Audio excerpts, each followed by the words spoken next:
how y'all doing? Just cooking with Dave once again. I'm Dave. I am the world's greatest chef. It says so right here on my apron. Anyway, today I'm cooking my favorite thing to cook. People that have been asking me, Dave, what's your signature dish? What do you cook the best? What I cook the best, I think, is a standing rib roast. It is wonderful. You ain't gonna believe it. It's a little expensive, but you know, if you're willing to go out to eat dinner, 4 people, you can do this for that. You know, I bought this standing rib roast, 5-pound standing rib roast. It cost me $8.99 a pound. Paid about $50 for it. It is wonderful, though. It's gonna be wonderful. I'm gonna cook this a little different than people cook it. It's a roast. You should pretty much probably, you know, what people would tell you should do with this roast is you should sear it on all sides, brown it, and then put it in the oven and roast it because it's a roast. And you know, with a rib roast, you can cook it to where it's tender and juicy in the middle and still a little bit rare. And on the outside, you get yourself a well done piece for those that like it well done. And those that don't like it well done, you get the inside piece. So you cook your roast to about, you know, 130, 140 degrees on the inside, and it is juicy and tender, and it's wonderful. But the same thing we're going to do, only I'm going to do it on top of the stove, and I'm going to cook it in a gravy. Because I'm going to have mashed potatoes, and mashed potatoes need a gravy, so why not use our rib roast to make our gravy? And then I'm going to put the rib roast in the gravy, and when I serve it, I'll serve gravy on the rib roast as well as the potatoes. And man, it will be wonderful. Let me tell you, a thing of beauty. Okay, I'm going to bring you over here and show you how to put it together. First, let me show y'all this rib roast, $50 rib roast. It is beautiful. You can see this is a nice ribeye roast throughout. It's beautiful. And on this side, there's a bone. You got bone in. You know, bone's going to give it some flavor, make it juicy. A little fat on this side. And we're going to brown it on all sides. Just sear it, and some onions and some garlic, a little olive oil. Y'all know how I do. And then we will put a lid on it, let it cook a little bit. And then we'll take the lid off, and we'll get those juices in the bottom of the pan with those onions and that garlic. Make ourselves a nice gravy, and then we'll put it back in and let it cook in that gravy until the center says that it's 140 degrees. Okay, I'm going to use my Dutch oven to do this. Now, you don't have to use a Dutch oven. You can use whatever pot that you have that you can cook on top of the stove that has a lid that's big enough to hold your roast. I put a little olive oil at the bottom of the pan, and I put the heat on medium, a little higher than medium.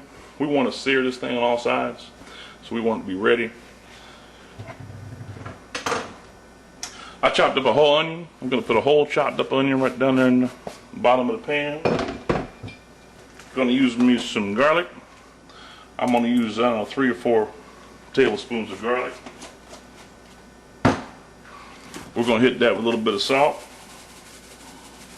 Not a whole lot of salt, just enough salt to bring the flavors out. We're going to salt the beef after we cook it. A little bit of pepper in there.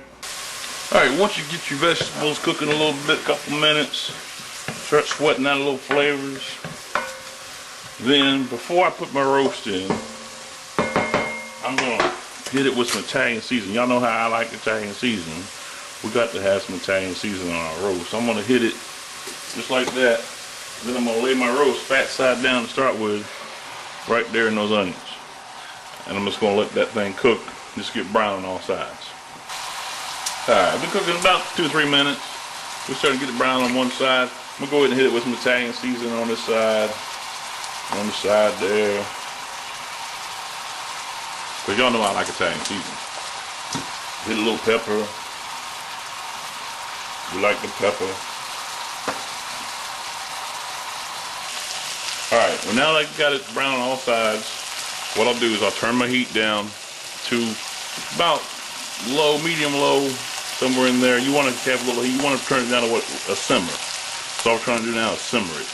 And I'll put a lid on it, and we will let those juices do their job.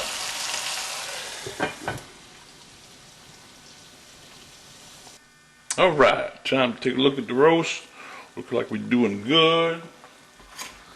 I'm going to take the temperature one more time. See what we got. I think we're going to be good. I was asked to cook it a little bit longer. People like it a little more well. So, looks like we're 150. We is ready to rock. That's very cool. Juicy. Now I'm going to show you what we're going to do. We're going to make our gravy. We're going to take our roast out and set it aside just for a minute.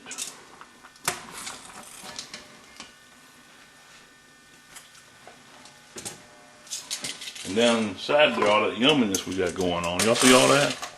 Onions and garlic and all that juice looking good.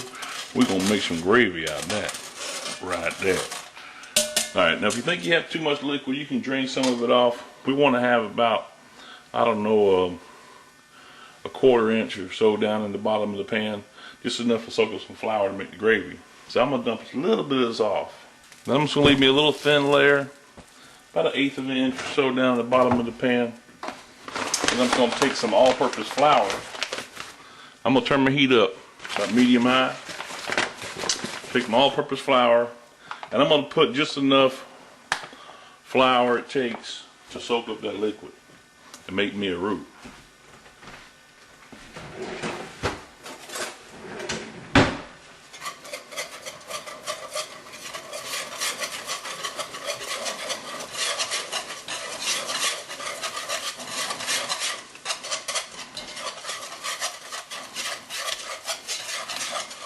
Once I get my roux made up, then I'm going to get me some beef broth. Now the longer you cook this roux, the browner it's going to get. We're pretty brown. So once you think that you got the color that you're looking for your gravy, I wanted to have a nice brown gravy, then you can go ahead and add your beef broth. I'm going to add about 2 cups of beef broth, and we'll probably end up adding some water too.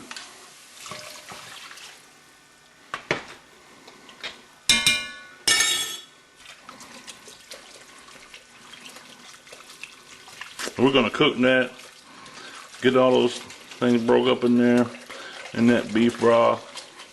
And then we want more gravy in that. We're going to add some milk, but first we're going to add us some water. Let's thicken it up nice. Remember, I turned my heat up to about medium-high, and I'm going to cook this.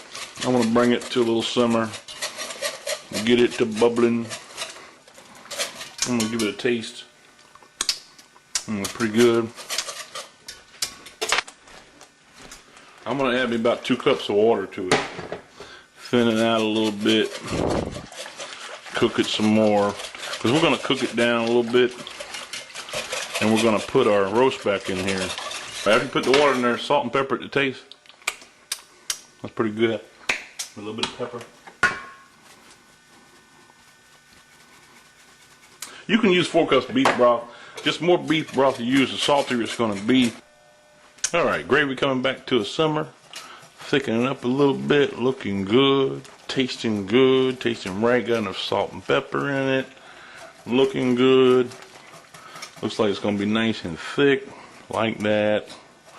Just keep cooking it. Simmering a little bit. And then, right about now, I think when it's the right consistency, that's about the thickness we want. We don't want to thin it out no more than that. So we're going to cook it just a little bit more. I'm going to turn my heat back down to just over low. You know, about medium low. And then I'm going to take my roast and set my roast right back down in that gravy. Then we're going to spoon that gravy on that roast just a little bit. Up like that. Make sure you got gravy all over it. Looking good. And then we're going to flip this over one time. We're going to let it cook a little bit. And then we're going to flip it over. I'm going to put my lid back on it. Because you know it's my Dutch oven is self-basting lid. So that's going to baste that roast for us just a little bit. Just enough for that gravy to say yes, I'm going to be with that roast, and it will be done.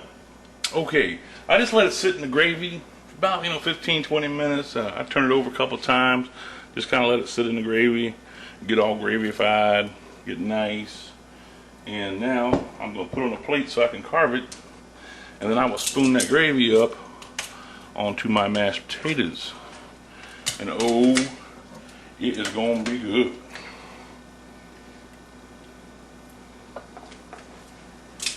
take you over here and show you how we carve it up.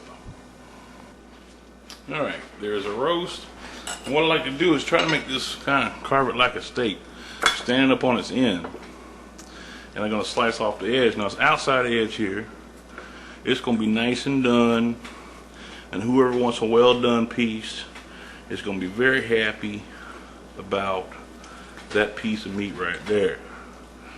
It is going to be well done. Oh, that looks good. Alright, maybe it's all too well done, but it's still going to be good. Look at that, juicy.